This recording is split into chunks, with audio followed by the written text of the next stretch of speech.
We're live. There it is.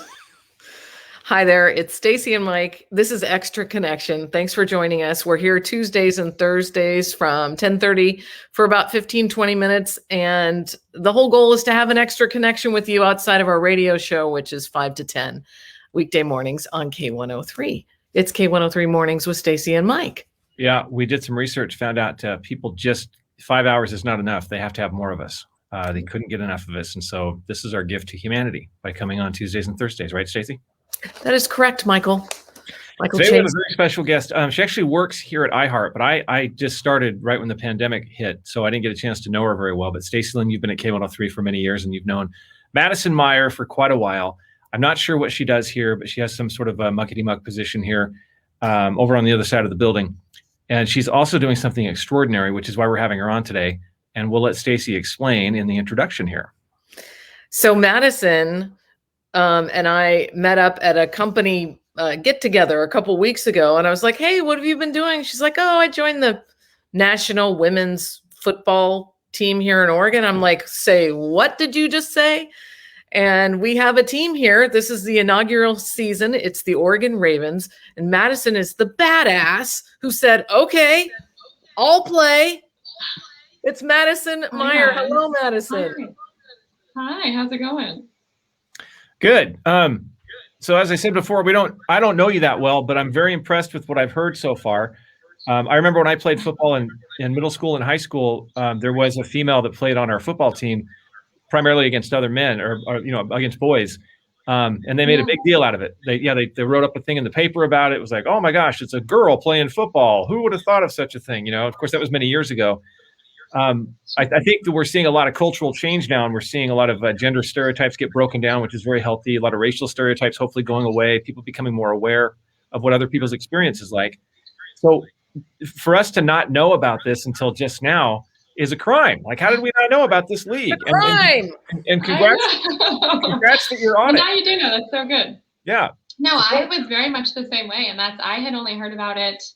The Ravens have been working together since 2019. So 2020 was supposed to be kind of the main big season and their fresh start. And then the pandemic hit. And so they have kind of been on pause for the last year. And so KGW had done a story on them, I think early March this year. And I just happened to catch it on the news.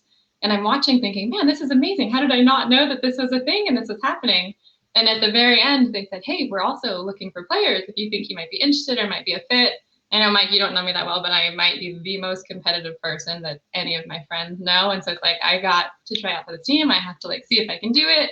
And so I emailed the team president the next day and was like, hey, how do I do some kind of tryout? How do I join this? It's amazing. And they sent over all the information, and I did a virtual tryout and was with the team the following Saturday. So yeah, it's amazing. They've been putting in just a ton of time and effort and hard work, and it is run like a business. It's not just kind of a recreational thing, but we're here and we're so stoked. Our first game is this Saturday in Las Vegas, and we're ready. Wow. And this is not this isn't pretty pink, powdery, soft football. This is, guys are you got the helmet and the shoulder pads. I didn't wear a tank top, so you could see all of my crazy bruising from being hit with pads. Oh. This is full contact helmets, pads, the real deal. I think a lot of people assume just football is for boys. And I think that's the main thing that we're trying to break down, that stereotype. And it's just a lot of kind of digging away one day at a time. And we're kind of just trying to change the narrative. And so that's what this kind of initial season will be about. There are 20 teams in this league, over 1,000 athletes. And we have doctors, we have engineers, we have iHeartRadio media people, stay-at-home moms, and it's just such a wide range of these incredible women who are all super passionate about the sport and, like you said, kind of just changing the narrative, and that's what we're working together to do. What is your athletic background? And have you always wanted to play football? Was it ever something before this that you had thought about doing? Oh gosh, yeah. I have brothers and cousins who played football, and I was always so jealous, out playing in the field with them, and I've always wanted to play. My background, I played competitive soccer from age 5 to 20 throughout college. And then I played on some recreational kind of adult teams here in Portland, indoor, outdoor futsal.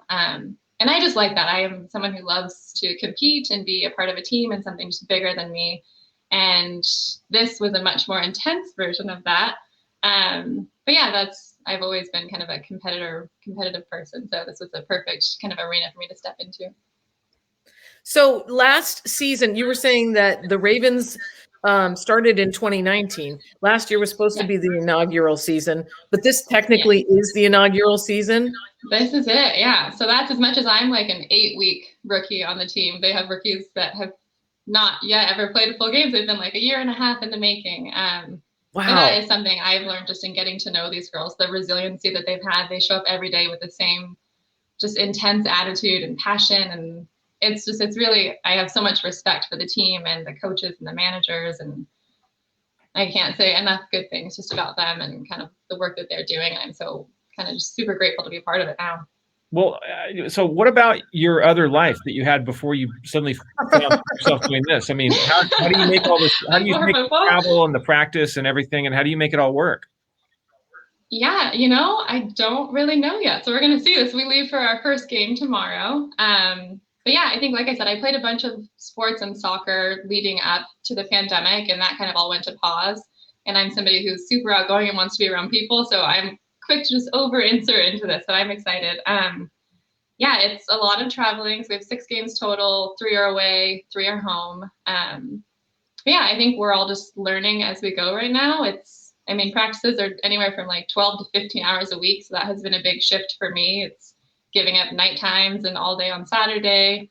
But I think it is just the hype when you're a part of something. It's not like I show up and, gosh, I have to be out here for 8 hours. I get to be out here for 8 hours, and you leave just feeling hyped up and supported, and kind of the community that we've built as a team is just really special, and it's worth all the extra time. So I love that you said that, because one of my absolute favorite trainers always says that. It's not like I have to work out. No, you get to work out. It's an honor, sure. that you're healthy. No, I feel totally honored to be part of it. So tell me about the whole team dynamic. Like, is it when you guys get on the field, you're sort of you're new to the team. Does it feel like, are you guys out there talking on the field, or is it just head down, just let's go? Like, what's the vibe? It's a little bit of both. We have moments where we are just like laughing and joking with each other and building those relationships that you need just for trust and to go out and have a good time and enjoy what we're doing. But it's definitely intense. We all treat it like a job, and we show up to put in the work, and we expect that our partners and our teammates are doing the same thing. We do a lot of like team bonding outside there, where we'll go and get drinks and kind of get to know each other on a personal level, and kids and life and things like that. So it's good. But like I said, I'm 8 weeks in, and I already feel kind of like when I started at iHeart. I think it's just quick. People are quick to kind of form that bond, and it feels like a family. And I feel so fortunate that it has been the same way with football. Yeah, just a lot of incredible women, and I love people. So learning about their lives and their stories and what they do for work. And it's just, we all come from crazy different backgrounds and do different things from our 8 to 5. And we all show up just for the same reason at the end of the day. 2 questions. Which position do you play, and do you like it? And then the other question is, where do you play on those 3 home games that you mentioned? Yes. So I play wide receiver and safety on defense. I didn't really know what I would play, to be honest, because I haven't ever played football. I'm relatively fast, so I always played striker in soccer, so wide receiver kind of made sense. And who doesn't like scoring the touchdowns, right? So right. And our home game, so our first one is going to be May 8th, and we play at Fort Vancouver High School. And that has shifted a little bit, just finding field time and stuff again. With the pandemic and everything, it's been kind of crazy. So it might be subject to change, but our first one is May 8th, Fort Vancouver High School. I believe it's at 7:00. But I know Stacey has all the info, so you guys can find it on the website. So we'll do lots of updates on social, on the website. If you guys want to support, you can buy tickets. And like I said, we're kind of the underdog this season. So we want to come out and be the best team that we can be, have the best fan base that we can have. So that's where we kind of push it. And I appreciate you guys for giving me the time to talk about the team and what we're trying to do. So yeah, Oregonians, we get behind our sports teams. And that's why when I heard about this, I'm like, we have got, fans wanted, fans needed, because once you get your fan base, that gives you so much when you're out there playing. Absolutely. Yeah, no, it'll be great. And that's, like I said, it's kind of the Cinderella story. So we finally get to go to the ball this Saturday in Las Vegas. But yeah, when we come home, we'll definitely want to have an audience safely with face masks and all the things. But yeah, we want to definitely fill the stadium and be heard and felt. And that's the goal. Yeah. Have you been injured at all? Yeah, you know, I got injured kind of right off the bat, and that's just my own wanting to go out there and like be the best first day on the job. I had hurt my hip flexor, so I babied that for a couple of weeks, but I'm back now, like 98%.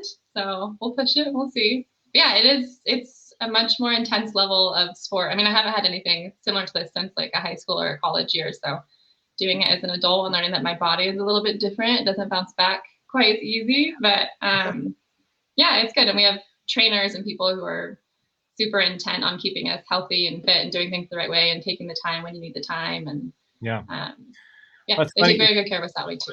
Yeah, no, it's funny you say that about age because, you know, I'm 107 now, but when I was 15, I was playing football in high school, and we always had challenges like sprint challenges. Sometimes you could upgrade your position if you beat another guy in speed. And I was fairly fast when I was a kid, but I was running the 50-yard dash in a race, and I tore a groin muscle or something. I went down hard. Oh. I still feel it to this day. It still hasn't. It's the worst. It's terrible. You know, like I said, that's 80 years ago. Yeah, it's hard, and that's like just being able to take the time to kind of heal and stuff. I'm not very good at that. I don't like being on the sideline or sitting out. I'd just rather be playing. But that's something. Even the women on the team that have had to sit out with injuries and things, they're like, "Hey, we'd rather have you for 6 games than the last 20 minutes of this practice." Like, take it seriously. And that's the thing, is our bodies in this sport are what we need, right? So. Yeah. Well, I think it's awesome that you're doing this, Madison. I am just like, I like you, I grew up with all boys. I have 2 brothers. I was like the only girl in the neighborhood. And so I was always out there wanting to play too. And I would just get in there sometimes, and I wasn't great, but I just wanted to be a part of it. And here you guys are as a part of if you're just joining us now, it's the Women's National Football Conference, the Oregon Ravens inaugural season. And I love your slogan, "She flies with her own wings." Where did that come from? We're very big. It's all just about girl power and kind of knocking on the door and entering rooms and arenas and spaces that we haven't typically been invited into, right? So football's always been kind of a boys' game, and we're hoping to change that. So. Well, I was going to say break a leg, but don't do that. Don't do that. We're not saying that. We're not saying that. No, we'll figure something else out for football. Yeah. If you're going to play, break a leg, but come on, for football, kick their ass. How about that? There you go. I like it. Yeah. That's what we plan to do. That's what we plan to do. All right. So game one. OregonRavens.com. It's there at the bottom of your screen. OregonRavens.com for tickets. There are 3 home games. We support them when they're away as well, and all the information on that and questions can be answered at the website. What were you going to say, Stacey? That the first game is Saturday at 7:00, and we'll once this is finished, I got to put up the sizzle reel because Mike, I don't know if you've seen it, but these girls are awesome. So we got a video to put up so you can see, and also the schedule and the link that you need. Yes, Michael. Well, so you and I are of the same age, Stacey Lynn, and my daughter May is 11, and she has asked me to stop calling her a girl. And I was going to ask Madison that, like, when you're doing something like this, like, oh, it's a girls' football team. Does that feel weird, or how does that feel in 2021? Because we've always used the word girl, but maybe we don't use it as much anymore. I don't know. What do you think? Yeah, it's interesting. I mean, I think that's still what people relate to, and that's just even in playing this sport. I think when I was little, I was like, I want to play football, but I can't because I'm a girl, right? Like, I can't play a boys sport. And I relate it back a lot. I have 3 little nieces, and for them to ever have a day where it's like, I can't play football because I'm a girl, where it's like, no, I can play football. My Aunt Maddie plays football. So I think the terminology is relative. I think it's just a matter of getting out there and kind of changing the narrative and showing people that it's not just a boys sport. Yeah. But my daughter May will not hear of it. I just thought it was interesting because I heard that word and I thought, I wonder how everybody else feels about that, because she's letting me have it every time I use it. Well, also as we start moving into these worlds that we haven't been in before, you almost have to use it as a descriptor, just because people wouldn't know that there is a women's team like we didn't know. Yeah. So getting the word out there, sister, that's the goal. Yeah, no, it's good. I know this is like just kind of the tip of the iceberg, the very first wave. And 5 years from now, this won't even be a conversation. It will just be a thing that is mainstream. And that's kind of the goal for us and for this conference.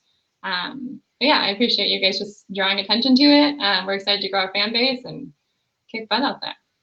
All right. Go team. And swag can be had. So OregonRavens.com, you can get your own shirt or hat. Yeah, what else do you have? Do you have cup holders or koozies? Do you have thermoses? We have all kinds of things. All kinds of things. Whatever you need, it's on the website. Whatever we okay. All right. But yeah, buy the gear. It all goes to the team. If you're like a local business watching, we're always looking for like sponsors and people to join too. If you're encouraging women's sports and things like that. And then you can watch all of our home games and away games on the Meyer app. So it works on Android and iOS. But they stream all of the games within the conference. So if you're looking to watch online, you can do that as well. What was the app one more time? Meyer, VYRE. Meyer. Got it. And we'll post that as well. Madison, can you take us out with your cool helmet that I see behind you? Oh, do you like how I strategically placed that? I'm trying to be like you guys. That was good. And have like placement in the studio here. Yeah, no, you want me to put that on for you? That's not going to happen. Not gonna you have to watch on Saturday, and then I'll have it on. Okay. Oh, good. Well played. You don't get to see that. You got to buy a ticket to see that. I get it. That's awesome. Exactly. Okay. Thanks, Madison. Go Ravens. Awesome. Thank you, guys. All right. Talk to you later. Bye.